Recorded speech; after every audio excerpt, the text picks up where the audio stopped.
Hola, bienvenidos una vez más a Tiempo de Tertulia, un espacio multidifusión para España e Iberoamérica. España históricamente ha sido un país de emigración. Desde el descubrimiento de América, la sangre española se extendió profusamente por el continente americano. Ya en el siglo XX, los españoles también hemos emigrado hacia Europa, donde en Alemania o Suiza aún queda una nutrida representación de aquellos españoles que se fueron a buscar el pan que no podían ganar aquí en casa.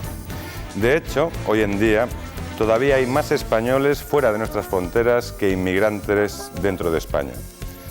El fenómeno de la inmigración en España es relativamente nuevo y me temo que no es suficientemente conocido, sobre todo por la opinión pública en general, que a veces tiene percepciones erróneas. Para arrojar un poco de luz sobre esta cuestión que se presenta como fundamental en este comienzo del siglo XXI en España y en Europa, tenemos el placer y el honor de contar con los siguientes invitados.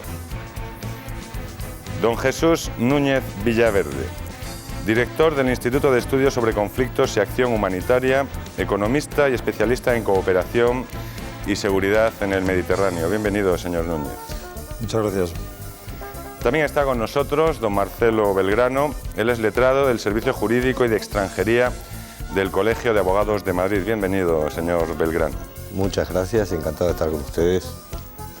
Con nosotros está también don Juan Ramón Rodríguez Madridejos. Él es jurista especialista en extranjería. Bienvenido, señor Rodríguez Madridejos. Muchas gracias. Con nosotros también está don Bartolomé Burgos. Es director del CIDAP, Centro de Información y Documentación Africana. Bienvenido, señor Burgos. Encantado de estar con vosotros. Y para finalizar también está con nosotros don Mohamed Chouirdi. Él es presidente del Comité Estatal de la Asociación de Trabajadores Inmigrantes Marroquíes de España, ATIME. Bienvenido, señor Chouirdi. Muchas gracias. Como he dicho en mi introducción, creo que en España hay una percepción un tanto distorsionada de lo que es la inmigración, puesto que hay una imagen actualmente de avalancha o, en fin, se difunden una serie de conceptos que yo creo que no son realmente lo exacto de este tema. Vamos a darle la palabra al señor Chouirdi que nos explique, por ejemplo, el representante de la Asociación de Trabajadores Inmigrantes Marroquíes de España, ATIME, que es una asociación de inmigrantes, no de solidaridad con los inmigrantes. ¿Me podría explicar un poco cuál es la diferencia entre estos dos conceptos? Sí, ATIME es una asociación que se diferencia de otras ONGs. Es una asociación de inmigrantes, asociación española, que rige a las leyes de asociaciones de este país, pero la diferencia que hay es una asociación de inmigrantes. La junta directiva, los que deciden, los que perfilan las actuaciones, los proyectos, son los mismos inmigrantes. A diferencia de ONGs de solidaridad, son ONGs que su junta directiva, los que deciden, son autóctonos. Hay que señalar, me gustaría señalar que de los inmigrantes que hay en la Unión Europea, digo en España, de los 6 países que aportan inmigrantes a España, los 5 primeros pertenecen a la Unión Europea y el 6º es precisamente Marruecos, ¿no? Tendremos ocasión un poco de hablar sobre este tema. Vamos a darle la palabra al señor Jesús Núñez Villaverde. Señor Villaverde, la inmigración en España, ¿de qué se compone? ¿Cuál es el componente mayoritario? ¿Recibimos una inmigración económica, una inmigración? ¿Cuál es la inmigración que realmente tenemos hoy aquí en España? Sí, yo creo que básicamente podemos identificarla como una inmigración económica, puesto que las cantidades, los volúmenes de personas que están bajo otras figuras como asilo, refugiados, que podrán seguramente comentar mis compañeros, son realmente marginales en España. Y quizá esa es ya a partir de ahí una primera cuestión de las que apuntaba que podían dar lugar a confusión en una imagen que se ha ido generando en España, y es el hecho de que esa cantidad, cuando estamos hablando de las últimas cifras conocidas, no van mucho más allá de 1,2 millones de personas en su totalidad. Por lo tanto, estamos hablando del hecho de que en España todavía el porcentaje de población extranjera, si excluimos a todos aquellos ciudadanos del resto de los países de la Unión Europea que residen en nuestro país, viene a ser uno de los más bajos del total de la Unión Europea. Por lo tanto, en términos cuantitativos, independientemente que en determinadas zonas del Estado sí haya una concentración más significativa, en términos generales estamos hablando de que no más allá de un 2,5% o 3%, si incluimos a todos los irregulares también de la población, serían población inmigrante. Por lo tanto, comparado con Luxemburgo, con Alemania o con otros países de la Unión Europea, estamos claramente todavía al principio de un proceso. Señor Bartolomé Burgos, usted, bien, Centro de Información y Documentación Africanas, director, imagino que aparte de lo que es el Magreb, África aporta bastantes inmigrantes. Tengo entendido que no son demasiados en porcentajes. No, todavía no es muy numeroso el porcentaje, aunque cada vez son más los que aspiran a venir a España, sea para quedarse en España, sea para llegar a Europa de alguna manera, a algún otro país de la Unión Europea o en general. Los senegaleses quizás sean los más numerosos, luego también Gambia y Nigeria, pues quizás sean los países que hasta ahora están, de donde proceden más emigrantes de África subsahariana. Los senegaleses son probablemente los mejor organizados. Cuando ellos vienen aquí, generalmente traen direcciones y tienen medios de conectar con gentes que les van a ayudar a comenzar un pequeño negocio, una bolsa con relojes y discos, lo que sea, pero vienen ya con una cierta preparación porque las hermandades musulmanas en Senegal están muy bien organizadas y ayudan en ese sentido. ¿Y el aporte de inmigrantes subsaharianos son regulares o son irregulares? O sea, los que consiguen llegar aquí, ¿hay bastante porcentaje de regulares? Yo tengo la impresión de que en África la inmigración o la emigración se está convirtiendo en un síntoma de rebelión. Y yo creo que hasta que no nos percatemos de ese aspecto de la emigración, me parece que vamos a tener dificultades a la hora de aplicar leyes, programas, proyectos, etcétera. Yo he vivido en África muchos años, he preguntado a un chico sudanés cuál es el ideal de tu vida y me ha dicho salir de este país. ¿Para ir dónde? A Europa, América y si no a cualquier otro sitio. Se explica por la situación de guerra del Sudán, una guerra endémica, etc. Pero esta actitud es generalizadísima. Hay gente que ahorra de sus esfuerzos, sea en el sector informal o trabajando, para poder emigrar. Y la emigración es incluso una inversión. Muchos de la gente que nos llega aquí de África subsahariana han estado apoyados por toda la familia para que pueda llegar.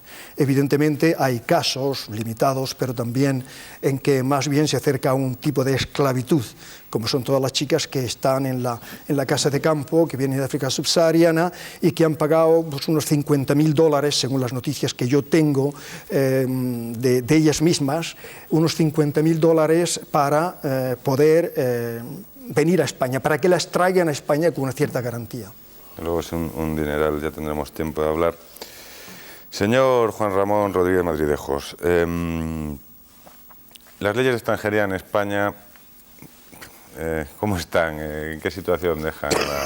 Bueno, pues habría que decir que la ley de extranjería, no podríamos decir leyes, sino sí, la ley de extranjería, ha sufrido unas modificaciones continuas, recientes, y desde nuestro punto de vista del ejercicio práctico ha tenido una evolución restrictiva, es decir, no se ve la inmigración como un aspecto positivo de la sociedad, hacia la sociedad donde se produce el movimiento inmigratorio, se tiende a la restricción. La actual ley de extranjería en España, la ley 4/2000, modificada por la ley 8/2000, es claramente restrictiva y habría que decir incluso vulneradora de tratados internacionales firmados por España. Es Es decir, aquí una cuestión que se podrá hablar a lo largo del programa, en el sentido de que derechos tan básicos como el de asociación, sindicación, huelga, reconocidos en tratados internacionales, pues se han visto totalmente restringidos para el sector más débil dentro de la inmigración, que es el inmigrante irregular, que no por ello inexistente y minoritario, pero que tiene cierto carácter, cierto peso, en el sentido de que no son 4, no son 5, y que económicamente el Estado se está aprovechando de ellos. Y el sector más criminalizado por parte de la administración pública, y que quizás hacia la opinión pública deberíamos dar y hablar sobre eso y aclarar en el sentido de manifestar los efectos positivos. En concreto, la ley de extranjería lleva una evolución hacia una Europa fortaleza, muy carente de una visión global, de una visión generosa y solidaria en las relaciones internacionales.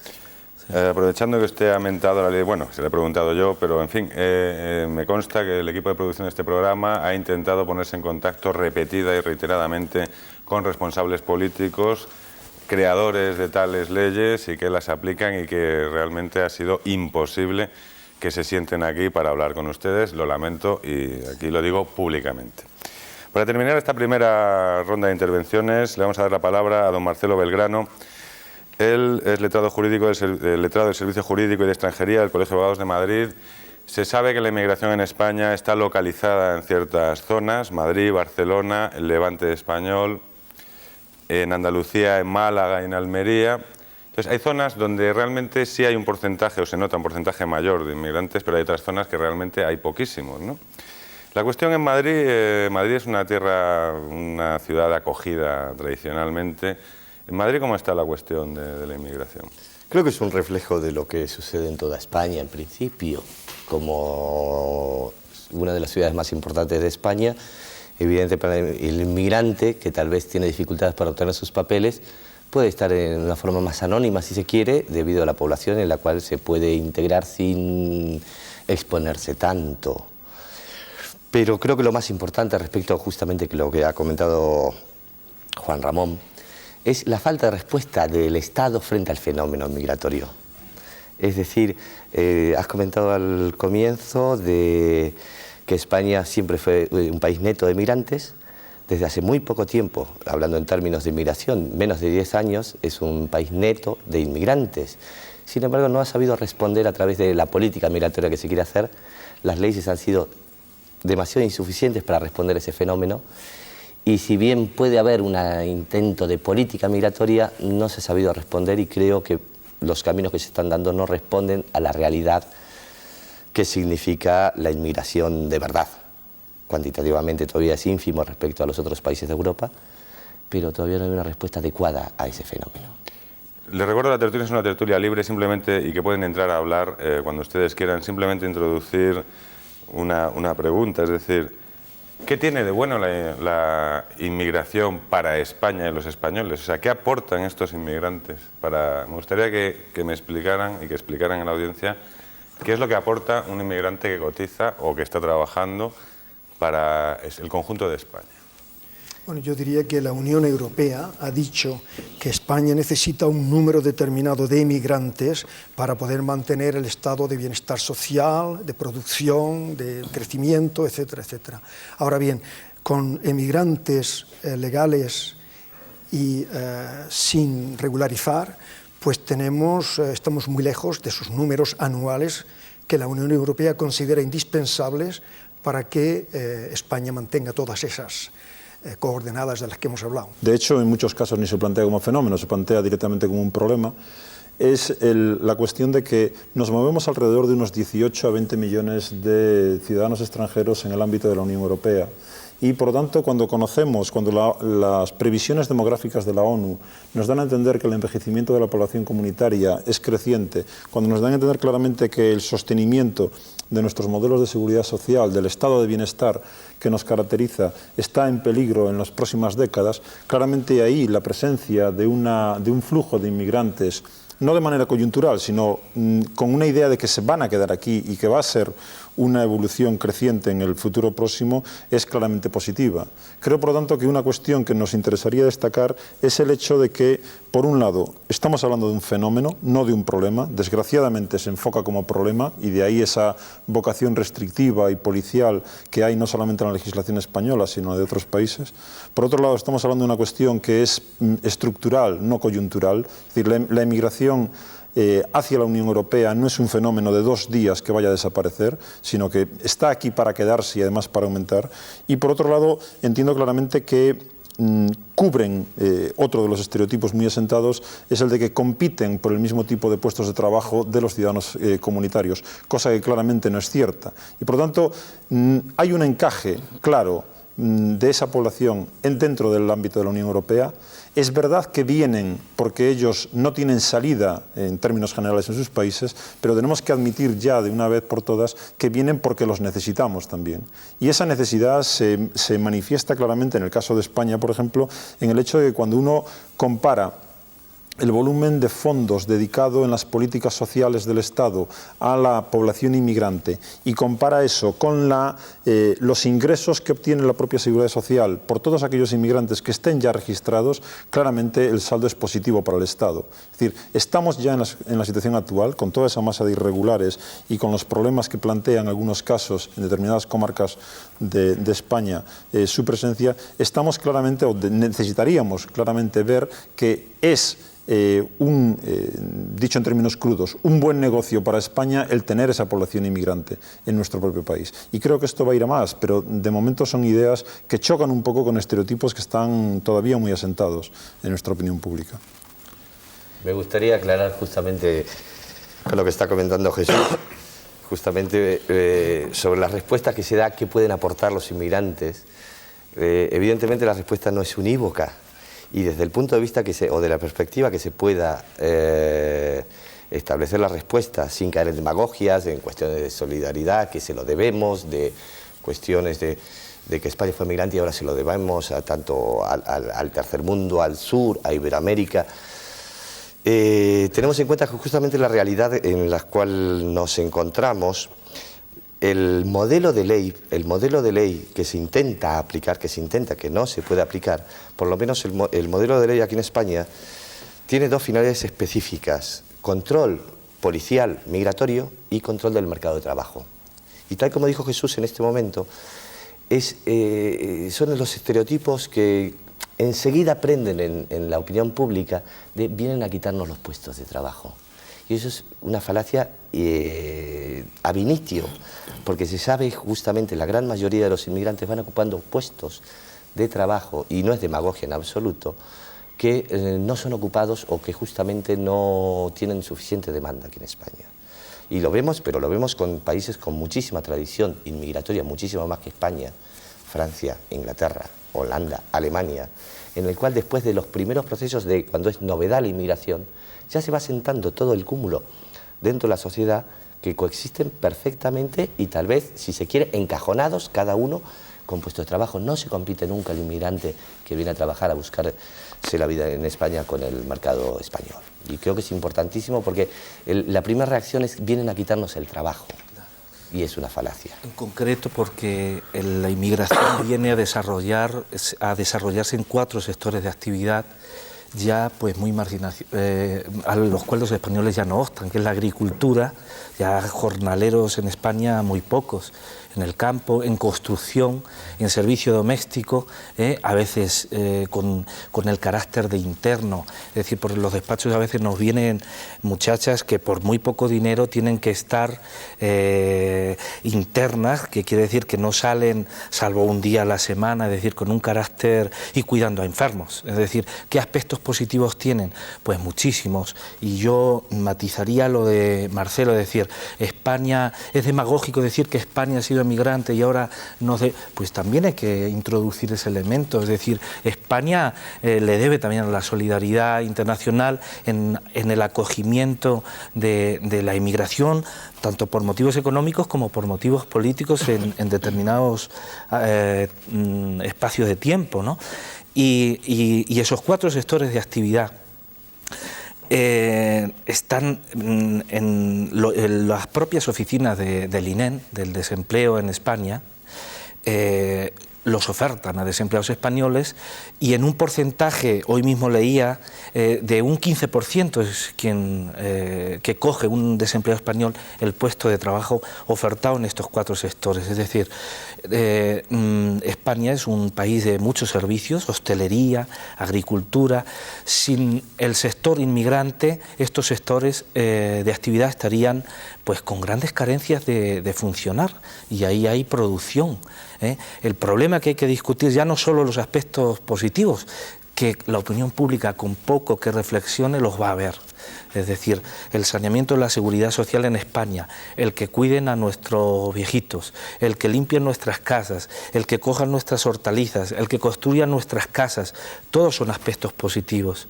Habría que preguntar, y desgraciadamente no están aquí, quien está legislando sobre eso, ¿por qué criminalizar el fenómeno de la inmigración? ¿Por qué criminalizar? ¿Y por qué generalizar que un reducido número de inmigrantes cometan delitos, siempre en un porcentaje menor que los autóctonos? Es decir, se está diciendo la inmigración igual a delincuencia.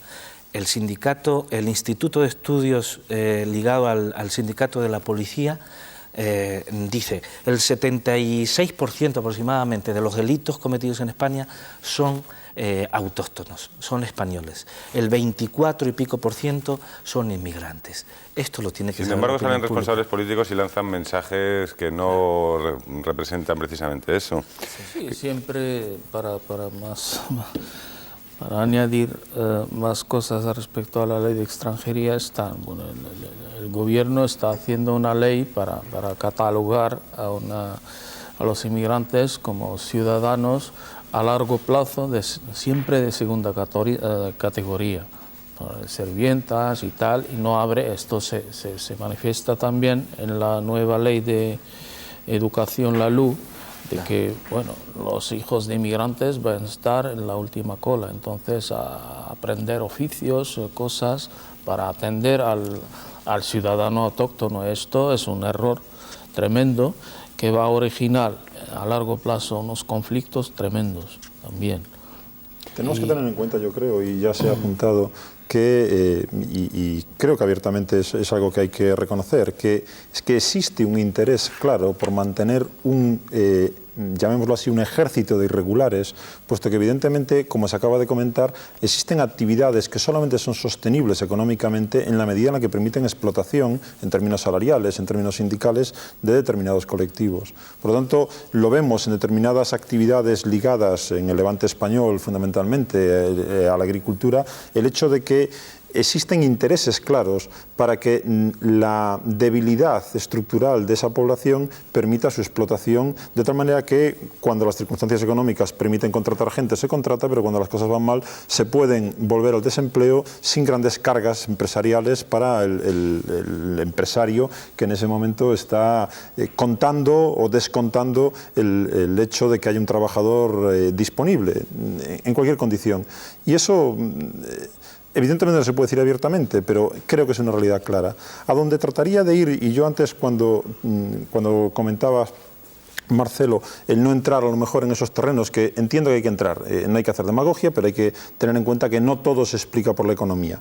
Pero aun manteniéndome en ese mismo terreno, es que yo creo que ya no se trata únicamente de que los países llamados desarrollados colaboren en el tema por solidaridad. O sea, ya y hagamos el ejercicio de descartar palabras como altruismo o como solidaridad. Es que por egoísmo inteligente nos interesaría a nosotros el desarrollo de esos países, que son países de origen de migración, y la integración de esa población inmigrante en nuestras propias sociedades. Desde el punto de vista de estabilidad, desde el punto de vista de integración en todos los niveles, si queremos realmente evitar la aparición de guetos, la aparición de espacios libres de derechos o cosas de este tipo, claramente nos interesa el que esa población esté plenamente integrada, no convertirla en ciudadanos de segunda categoría. Y al mismo tiempo nos interesa el desarrollo de los países de origen, pero en esos terrenos no se está entrando todavía desde la perspectiva de la Unión Europea. Sí, porque siempre, y especialmente aquí en España, se trata el tema de inmigración con mucha, no sé, por la cuestión del clima mediterráneo y tal, con mucha superficialidad. Y hay gente, bueno, es una característica de la sociedad española, la superficialidad, el cachondeo en todo, cachondeo en temas tan serios como y tal, y la ley viene respondiendo al miedo, porque al miedo del español medio. El español del barrio de Vallecas está muerto de hambre, no de hambre, de miedo. Y está diciendo, bueno, que nos invaden, que tal, y los periódicos también mecha al fuego más y tal, y sale una ley un poco ajustada a lo que dice el otro, porque estos temas de inmigración quitan votos. Quizás es posible que sea, como realmente en España es un tema novedoso, vamos, de corta trayectoria, 10 años, digamos, ¿no?, que estamos recibiendo inmigrantes, que es que no haya una cultura... Ya no podemos escudarnos en eso. Ya llevamos 15 años, ya ha habido más leyes sobre este tema y 15 años es una experiencia suficiente para que la sociedad española, si hubiera sido mostrados esos factores positivos que queremos comentar, que hemos empezado a comentar ya, por parte de los responsables políticos en nuestro país, probablemente la sensación sería otra. Es decir, igual que se trabaja en esa idea, que otros pueden comentar de forma más detallada que yo, igual que se trabaja en esa idea de querer identificar de manera apresurada delincuencia con inmigración, lo que habría que pensar es que lo que realmente está unido es delincuencia con marginación. Luego es el marginado el que puede delinquir más, es el excluido de esta sociedad el que puede delinquir más. Luego el trabajo, el esfuerzo, no es tanto en reprimir la existencia de población inmigrante que, como decía antes, necesitamos, sino el esfuerzo debería estar volcado en integrar a esa población para que, como ciudadanos de pleno derecho de este país, fueran evidentemente sujetos de derechos y deberes igual que cualquier otro español. ¿Y qué se puede hacer con los irregulares? Es decir, con ese caudal de irregulares que hay. ¿Y cuál es el tope? Es decir, porque también imagino que habrá un tope, ¿no? Estoy totalmente de acuerdo que tendría tal vez que haber un tope. Pero antes que nada, justamente es lo que insisto, lo que dijo Mohamed, del miedo de las personas, del miedo del español medio. La falta de respuestas. Es decir, una ley, estamos acostumbrados, tiene que plasmar una política que tiene que ir detrás, como política rectora, política de migración. Yo como abogado, en ejercicio y llevo temas soy operador en tema de extranjería. Si alguien me dice inmigración cero, lo respeto, pero sé con qué reglas de juego juego. Es decir, necesito una política clara, para lo cual la ley tiene que responder a esa política. Pero si luego tengo una política, por un lado, nosotros hablamos en mi pueblo hablamos de ir a bandazos. Errática. Tenemos una serie de normativas que la cambian cada 6 meses, que la ley es claramente insuficiente para responder a lo que se dice que se quiere hacer. Tenemos encima un discurso político, para mí gravísimo, en el cual se genera el famoso miedo de estigmatizar al extranjero. Como bien dijo Jesús, el origen de la delincuencia no es el inmigrante, es la marginalidad, evidentemente. Por supuesto que también tiene que tener su propia respuesta la delincuencia. Pero yo creo que hay dos cosas importantes para un poco que se entienda qué es lo que pasa con la inmigración. Yo creo que si bien ya son 15 años, tenemos que saber, o por lo menos tenemos que tener una respuesta. Lamentablemente no la tenemos hasta el día de hoy. Pero es importante, ¿por qué? Porque de emigración, inmigración, extranjería, solo hemos visto en los periódicos recién hace 2 años. Es decir, yo creo que a la máxima autoridad aquí en España, al presidente de España, por primera vez que le escuché hablar de inmigración como asunto de Estado, creo que fue hace 2 años. O menos. Si cogemos las famosas encuestas de lo que le preocupa a la población del Centro de Investigaciones Sociológicas, la inmigración apareció hace creo que 3 o 4 encuestas. Y el problema es cómo se transmite el fenómeno de inmigración como problema. Aquí dicen fenomenal. Hay un porcentaje tal vez alto de gente extranjera en las cárceles. Son delincuentes, no digan que son inmigrantes, que son delincuentes, perfecto, su respuesta. Pero nadie dice tampoco que con la propia ley en la mano, toda la gente inmigrante que está aquí, que quiere trabajar, que hay empresarios que le quieren contratar, tampoco puede obtener sus papeles. Es decir, quien no tiene papeles no es porque no quiere, sino porque la normativa no se lo permite.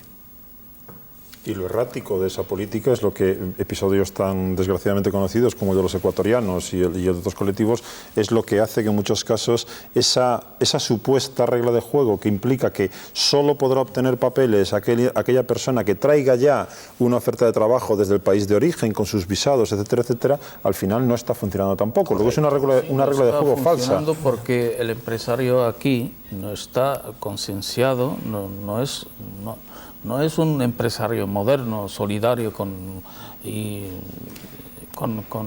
sus deberes ante la seguridad social y ante no pagar.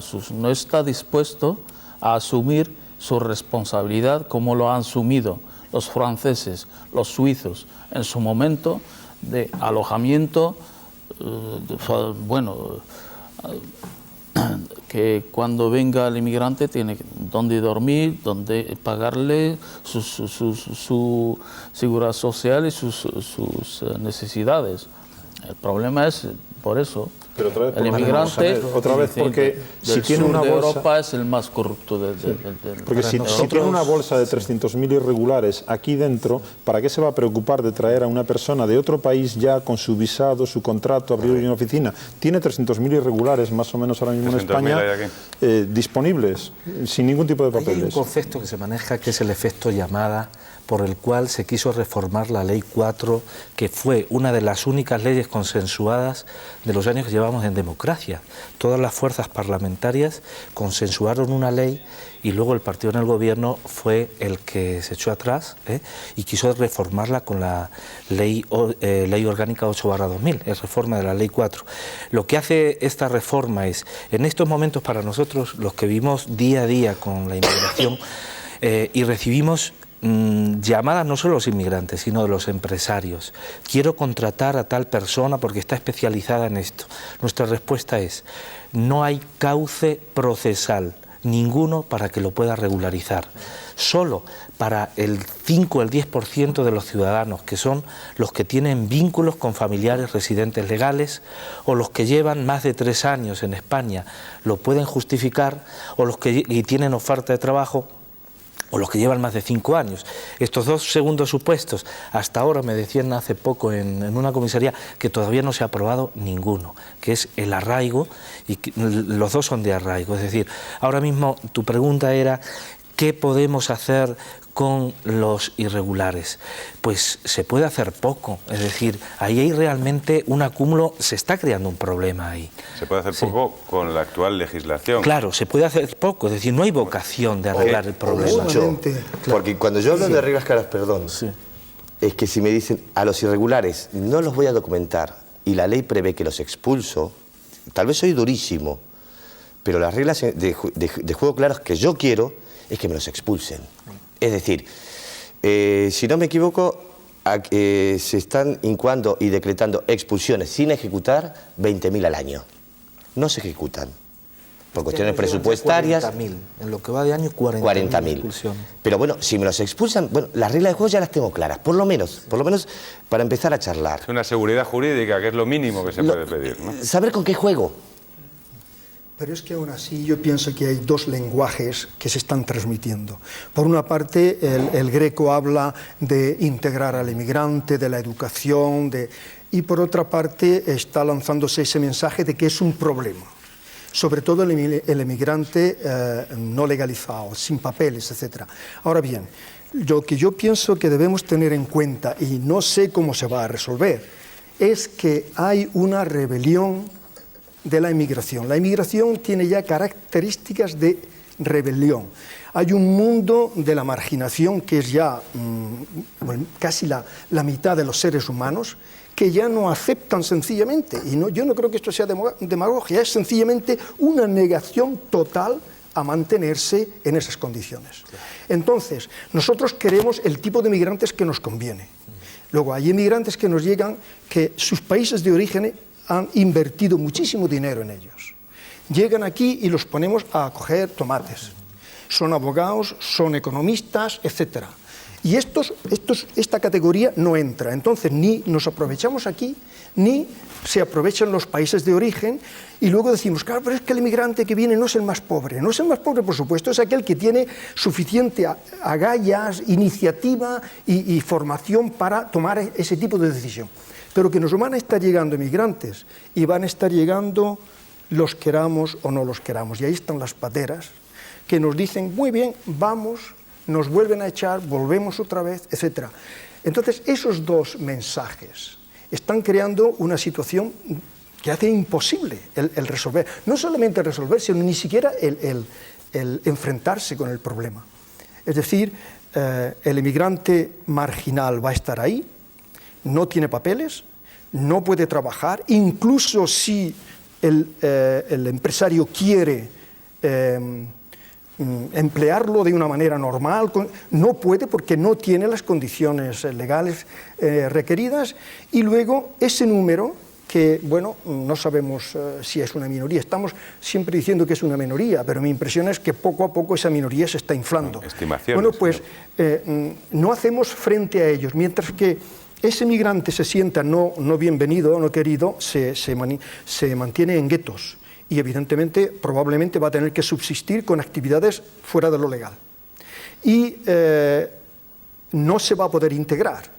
Pero es que nuestra propia población, al decirle que la inmigración es un problema, pues entonces se sitúa de una manera a la defensiva. Con lo cual, la integración, la educación mutua para una convivencia y una interculturalidad, todos esos tópicos que andan por ahí, es totalmente imposible. Usted ha hablado un segundo, un inciso, del Greco, que no es Domenico Totocopuli, el famoso pintor toledano. Que es un plan en el cual participan el Ministerio de Asuntos Exteriores, de Justicia, del Interior, de Educación, Cultura y Deporte, de Trabajo, Asuntos Sociales, de Administraciones Públicas, de Sanidad y Consumo. Es decir, en este batiburrillo de ministerios, ¿cómo se va a arreglar una cuestión cuando intervienen 6, 7 ministerios? Que no son capaces de ponerse de acuerdo entre dos. ¿No sería buena pues no sé, un ministerio o algo similar que conjuntara todo? Lo que quizás en proyecto está bien, es decir, cada ministerio puede aportar algo en contraposición a lo que se está haciendo, es decir, ese es el proyecto Greco. La realidad es que aparentemente parece que solo hay un ministerio, que es el Ministerio de Interior, y ahí está el problema. Es decir, para hacer políticas de integración, el Ministerio de Interior, es decir, el tema policial de la inmigración, no. Es decir, cuando hablamos de inmigración hay que hablar de vivienda, hay que hablar de educación. Recientemente, una de las vías por las cuales se sabe el número de irregulares que hay es la escolarización de los menores irregulares que hay. Y hay muchos miles de niños escolarizados irregularmente. Es decir, el Ministerio de Educación también.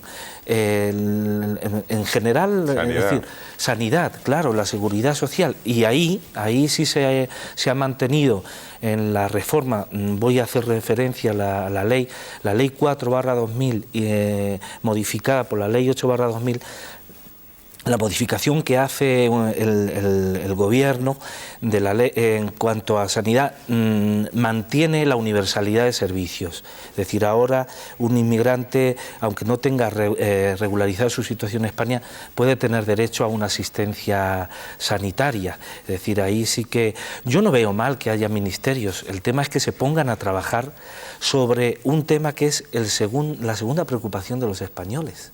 Es decir, la segunda preocupación que cuanto menos como sector, a mí me preocupa más que solo se dedique un ministerio. No deja de ser paradójico, claro, que siendo la segunda preocupación, claro, se lancen unos mensajes tan contradictorios. Claro. El gobierno sí habló en un momento dado que se hizo la referencia a la inmigración como algo positivo cuando se hablaba de la caja de la Seguridad Social. Esa es única referencia que se ha hecho.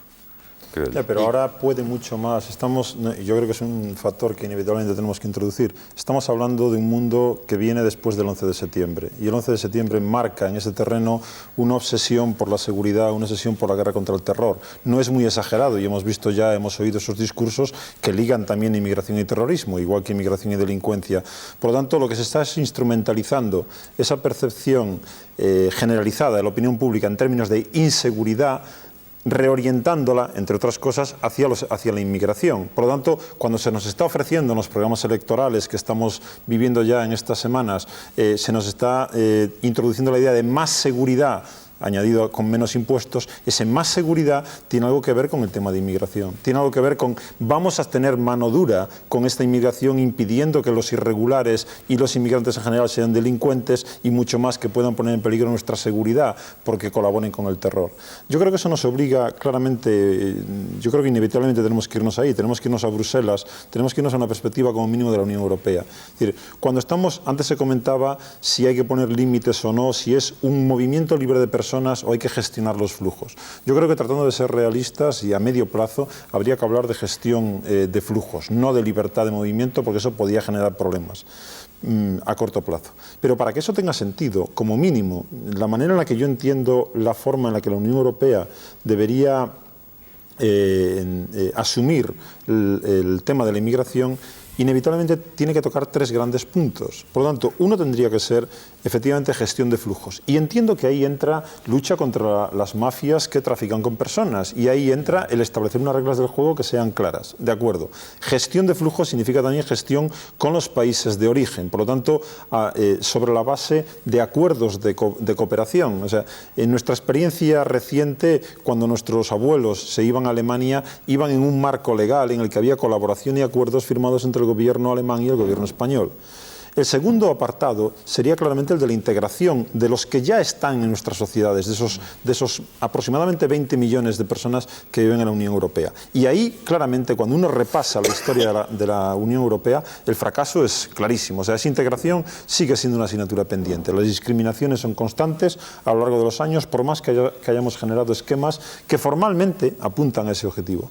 Y el tercero, y ese es el que yo creo que se olvida más que cualquier otro, es el de apoyo al desarrollo de los países de origen. Es decir, evidentemente, en esos términos de rebelión que se planteaban antes, para frenar esas tendencias, para evitar que el hecho de que en todo el norte de África y Oriente Próximo la principal obsesión en la mente de cualquier chaval de 20 años sea, como reflejabas antes con Sudán, de que lo que quiero es salir de aquí. Y detrás de eso vienen otras cosas. Pero la primera es quiero salir de aquí. La forma de luchar contra eso, por lo tanto, de frenar esa presión migratoria, de asentar a la población en sus países de origen, es a través de una cooperación al desarrollo muy por encima de lo que se hace hasta ahora, que es absolutamente marginal. Son asignaturas pendientes, pero no entramos en ello. Lo que estás diciendo, justamente el plan Greco, pues dice que una de las piezas claves para resolver el problema es atacar el asunto en los países de origen y entonces ayudar al desarrollo, etcétera, etcétera. De todas formas, yo tengo la impresión que en ese terreno es donde la hipocresía es mayor. Es decir, es algo tremendo. Yo he seguido muy de cerca todas las grandes cumbres que se han celebrado desde hace 5 o 6 años, sobre todo desde el año 2000. Son todas promesas sin concretizar, generalmente muy insuficientes, unos discursos, pero que son más bien, pues no sé, retóricos, pero a la hora de la verdad, vez tras vez nos damos cuenta de que los resultados son mínimos. Todas las políticas de desarrollo desde los años 60, los últimos 40 años, han fracasado, por lo menos en África. En otros continentes no, pero en África han fracasado netamente. África subsahariana está peor hoy en día que en los años 60 y hay una serie de aspectos que son fundamentales en la Organización Mundial del Comercio, en fin, las grandes subvenciones a la agricultura, una normativa desigual, una doble baraja en cuanto a los países poderosos y los países no poderosos en la Organización Mundial del Comercio. Todo esto se está intentando arreglar, pero realmente es decepcionante. Y generalmente la mayor parte de las personas que están muy vinculadas a este sector estarían de acuerdo con que lo que se está haciendo para el desarrollo de estos países es totalmente insuficiente y la mayoría de las promesas quedan sin cumplir. Estoy de acuerdo porque conozco a Marruecos, todos los proyectos y el discurso de ayuda al desarrollo y tal, inversiones extranjeras, la verdad que hay que cambiar los mecanismos, porque no lleva a ninguna. Hay el Corte Inglés, hay un montón de empresas españolas ahí, pero la gente que están trabajando ahí en el corte, en manufacturas y tal, están ahorrando para emigrar. Eso es porque está planteada la cuestión, porque es marginación, como un día con 6 euros al día pagan a los hombres. La globalización. A las mujeres. La globalización no planea sobre esta. A mí me gustaría una sola cosita, lo que justamente se está estableciendo, o el famoso discurso de lo que es inmigración ilegal. Lo que se dice a través de los medios o que se machaca mucho con el concepto de inmigración ilegal. Primero, un ejemplo clarísimo, rapidísimo, de todos los días. No, evidentemente, creo que el 90 o más del 95% de la gente que está aquí en situación irregular porque no puede obtener los papeles, yo como cabeza de familia quiero contratar tal vez una persona interna para que limpie mi casa. Aún haciéndolo todo de acuerdo a la ley, puedo tal vez estar durante 12 meses aquí en Madrid, por ejemplo, para que me contesten. Y me contesten que no.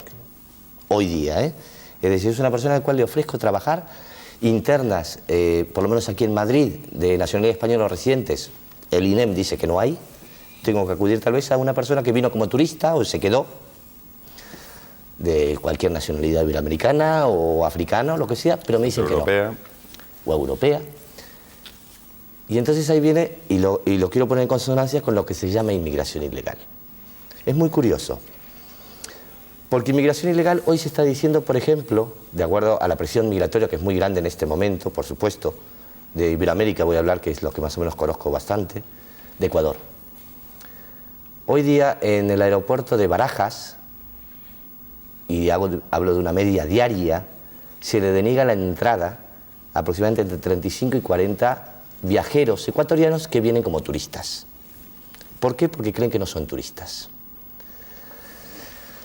Y aquí es importantísimo el famoso discurso de decir de las especiales relaciones con Iberoamérica. Las especiales relaciones con Iberoamérica se han transformado en épocas pasadas en convenios de supresión de visados, en convenios de cooperación, en convenios de colaboración, de doble nacionalidad. Es decir, un ecuatoriano nunca necesitaba un visado para venir aquí como turista por 90 días. Entonces, se está llamando ilegal a quien el mismo gobierno le dijo que usted puede venir sin ningún problema.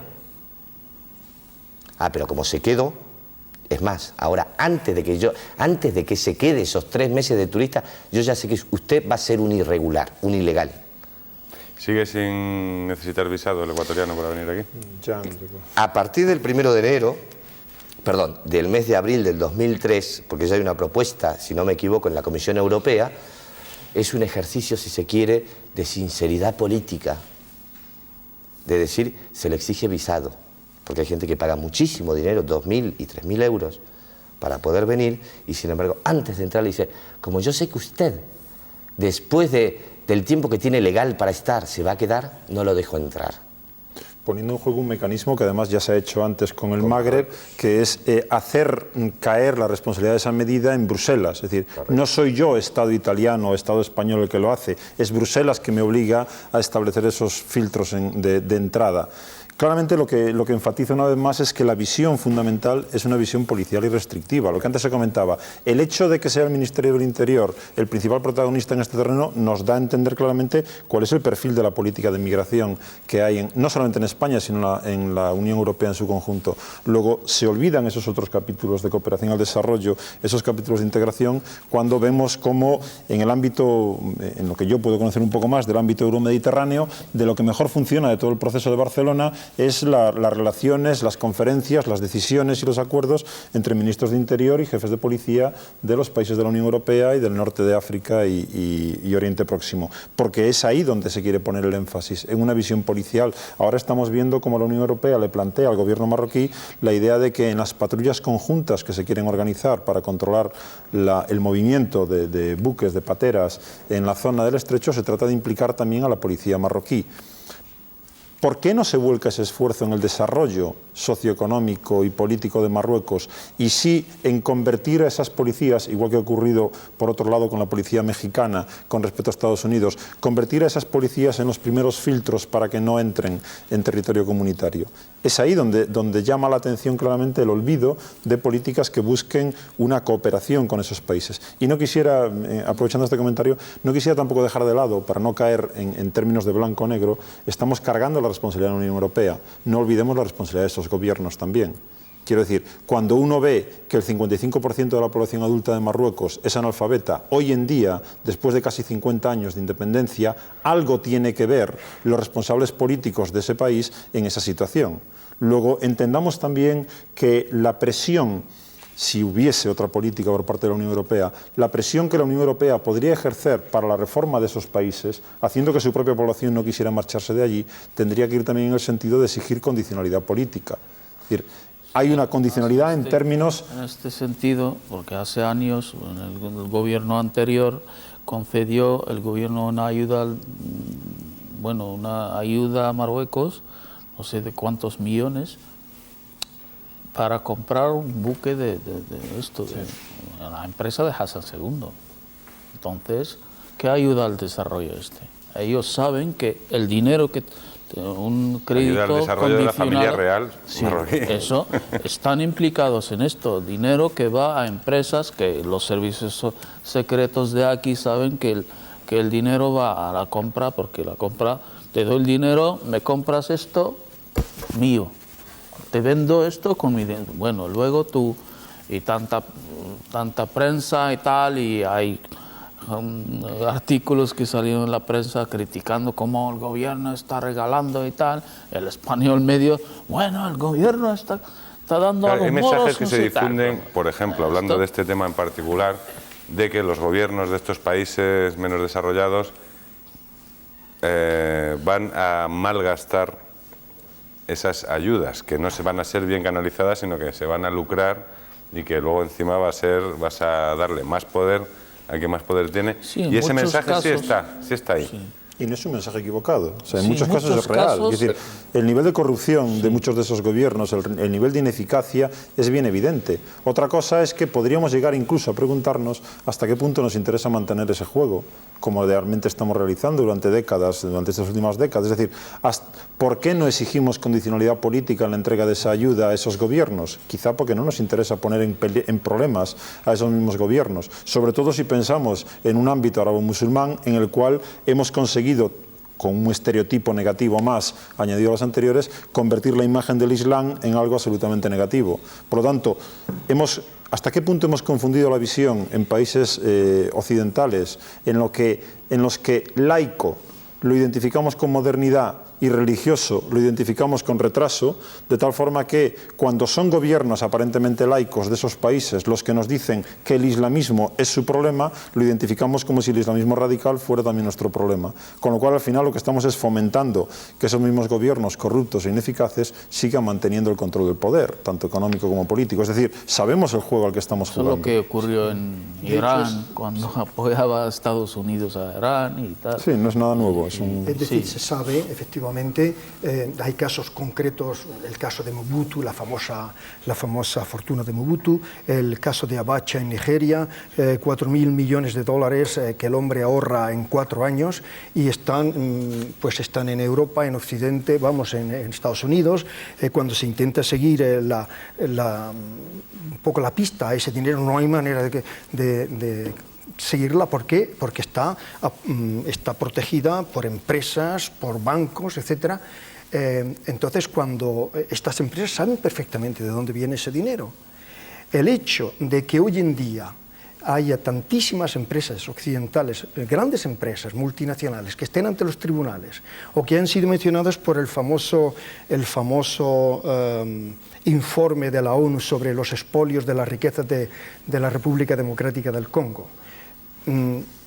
Es clarísimo que la corrupción, que sin duda alguna existe en todos esos países, hay una connivencia, hay una ayuda, y en ese sentido sí es verdad que actualmente se está exigiendo buen gobierno, lucha contra la corrupción, pero debiéramos hacerlo también de cara a nosotros mismos. Para ejemplificar sigamos con ese argumento. Quedan 10 minutos. Siempre Adelante, se ha trabajado desde Occidente para establecer el statu quo de estos países, el Magreb, que no vaya tal, que no vaya desequilibrio y tal, pero el problema siempre, la inmigración es un hecho humano, siempre ha existido, y esto como los pájaros inmigran y tal porque tienen frío, los seres humanos es igual, hay un desequilibrio abajo, o bien los gobiernos tienen que ayudar al desarrollo, hombres del Estado que tienen, incluso no habría ni que o bien habrá una avalancha porque aún pongan pateras porque hay una fuerza abajo que quieren salir, hay gente que quiere salir. Pero a veces por más todos que ayudar, los medios habría que introducir África. el tema de la deuda externa también. Es que cuando hablo de cooperación al desarrollo, no estoy hablando evidentemente del 0,7% del PIB dedicado a ayuda al desarrollo. Eso es la parte más pequeña. Es decir, cuando se habla de cooperación al desarrollo, estamos hablando de reglas comerciales justas que antes se han comentado ya. Es decir, la agricultura, en ningún caso, si nos volvemos al ámbito de la Unión Europea, en ningún caso se ha planteado una zona de libre comercio en bienes agrícolas con esos países, que es precisamente aquellos bienes en los cuales tienen más capacidad de producción y de exportación y en los cuales la mayor parte de la población activa está identificada. Por lo tanto, si decimos que realmente queremos apostar por el desarrollo de esos países, nos obligaría a replantearnos la PAC y nos obligaría evidentemente a asumir que si como decimos, libre comercio es bueno per se, también lo tiene que ser en el ámbito agrícola, o es que el ámbito agrícola es distinto. Pero y cuando hablamos de cooperación, deuda externa de esos países es un elemento sustancial, es una losa que impide a esos países, aunque hubiera voluntad política por parte de gobiernos, cosa que no siempre ocurre, aunque hubiera voluntad política por apostar por el desarrollo de su población, con la losa de la deuda externa simplemente no pueden. Las subvenciones que Occidente, Estados Unidos, la Unión Europea da a la agricultura o a la exportación de productos agrícolas, etcétera, es más de 6 veces superior a toda la ayuda directa oficial al desarrollo. Sí, es decir, si uno indaga en las cosas, hay mucha hipocresía. Es muy curioso que se diga que la ayuda al desarrollo... Una cosa irónica. Es que hay países que tienen que destinar hasta el 50 y el 60% de su Producto Interior Bruto al pago de la deuda. Para que veamos lo complejo que es el tema, estamos hablando de política exterior, de muchas cosas. Queda muy poco tiempo, me gustaría que hicieran un esfuerzo para proponer qué se puede hacer dentro de España para mejorar la situación de estos irregulares o de los inmigrantes. Brevemente, porque ya les digo, estamos quedando sin tiempo, ¿qué le propondrían ustedes a los responsables políticos? ¿Qué medidas urgentes habría que tomar? Ya. Parecería revolucionario, pero me parece que bastante práctico. Si bien la política de canalización de flujos puede ser interesante en el futuro, esto de ponerle puertas al hambre es imposible. Y con estos convenios, por ejemplo, con la comunidad iberoamericana, van a seguir viniendo la gente, eso está clarísimo. Y España no va a querer cortar todos los convenios que tiene de colaboración. Para mí la solución es sencillísima. Persona que esté en España, que tenga las posibilidades de demostrar inmediatamente que puede incorporarse al mercado de trabajo, pues que se le documente, aunque sea por plazos cortísimos, cada 3 meses, como es en Estados Unidos, por ejemplo, el sistema que funciona. Si está trabajando, cuando veo que ya está fuera del mercado del trabajo, fuera. Tiene que irse. Pero lo que no es de recibo es la situación actual, en lo cual tiene que ir una confederación empresarial para contratar empleados domésticos, que no existe ni siquiera confederación empresarial, a Ecuador. Allí en origen, además. En origen, confederaciones empresariales, el contingente de este año. Todo lo demás fuera. Que acredite que puede estar trabajando y cuando se le acabe su sustento o su incorporación al mercado de trabajo, pues el señor se tendrá que ir. Y si no, lo expulso y lo llevo de las orejas al aeropuerto. Eso sería un ejercicio de honestidad. Estoy hablando en el cortísimo plazo. Luego que se haga una política bien, canalización de flujos, con tranquilidad y con realismo. De todas formas no va a ser posible. No va a ser posible porque se van a hacer contratos con los países de origen, pero habrá un número de personas que querrán emigrar y no entrarán dentro de esas cuotas. Y esas personas van a seguir emigrando. Y es por lo que decía antes, este es uno de los síntomas, que hay muchísimos otros, de la rebelión de 3.000 millones de seres humanos que dicen, se acabó. Ya no aguanto más. Sí.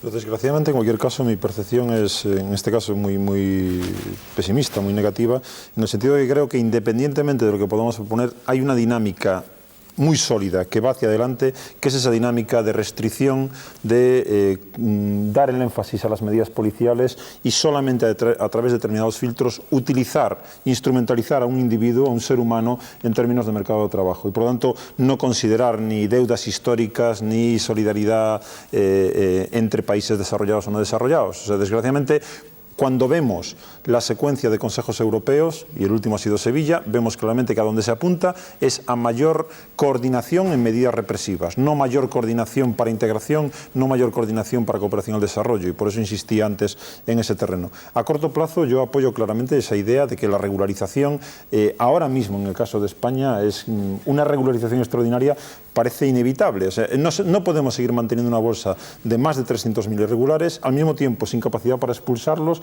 por lo tanto, jugando un juego en el que ninguna regla encaja para que los jugadores, los actores, puedan saber a qué atenerse. Ni los inmigrantes, ni las autoridades, ni quienes trabajáis, me imagino, en estos terrenos, saben a qué atenerse en estas circunstancias. Ni los propios empresarios, ¿no? No, tampoco. Y son los empresarios los que están exigiendo también una mayor transparencia en este terreno, en algunos casos. Desgraciadamente, las recetas, como de costumbre, en problemas tan complejos son difíciles o imposibles.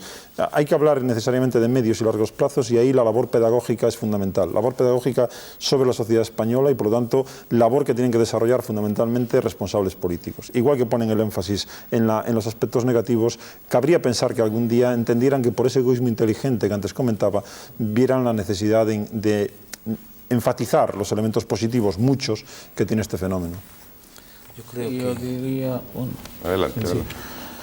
Bueno, para todos los ciudadanos españoles y los latinoamericanos que están viendo el programa, que el estado del bienestar, entre comillas, que de Occidente está basado sobre unos pilares un poco flojos, porque está basado, está hecho, está funcionando a base de la explotación, de trucos, de un sistema complejo de explotación política, tal, desarrollo, y esto ha dañado mucho los países subdesarrollados de África y tal, y está llegando a un punto de que esa gente va a explotar, y esto a través de la inmigración. Y año más la cuestión va entonces, lo que hay que hacer es replantear, como ha dicho Jesús, la cuestión de ayudas y no cuestiones de solidaridad y tal, esto, cosas exóticas. Y hay que tratar la cuestión de una manera seria, porque la cuestión es más seria que lo que parece. Finalice usted brevemente, por favor, hemos quedado casi sin tiempo. Brevemente, creo que hay que volver a una política consensuada, es decir, las fuerzas políticas tienen que debatir y racionalizar el fenómeno de la inmigración, trabajar a corto, medio, largo plazo. Quizás a corto plazo habría que hacer una regularización para poder integrar a los 300 o 400.000 personas irregulares que se encuentran en España. Habría que dar una visión positiva de la inmigración y que se encargue el Ministerio de Interior de la parte negativa, que sería mínima desde nuestro punto de vista. Habría que volver a esa racionalización a través de unos contingentes generosos en base tanto a las necesidades del Estado español, de la sociedad española, de servicios, de trabajadores, así como una visión global de cómo están las relaciones comerciales e internacionales, etcétera. Es decir, hay que ir a una visión positiva, y yo aquí un poco se rechaza el término solidaridad internacional. Yo creo que se puede introducir también como una visión que va más allá del economicismo, es decir, España no es solo Europa, también es Iberoamérica, es decir, abrir un poco un espacio más complejo en conceptos también. No nos olvidemos de Marruecos también. Efectivamente. Ha sido un placer tenerles a ustedes aquí hablando sobre este tema tan interesante y tan clave y fundamental en el desarrollo futuro y presente de nuestra sociedad. Muchas gracias por acudir a la cita de Tiempo de Tertulia. Gracias a ustedes. Hoy hablando sobre la inmigración en España, sobre relaciones internacionales y, en fin, de muchos temas, puesto que es un tema que hay que hacer un enfoque interdisciplinar, hemos tenido el placer y el honor de contar con los siguientes invitados. Don Jesús Núñez Villaverde, don Marcelo Belgrano, don Juan Ramón Rodríguez Madridejos, don Bartolomé Burgos y don Mohamed Shuirdi.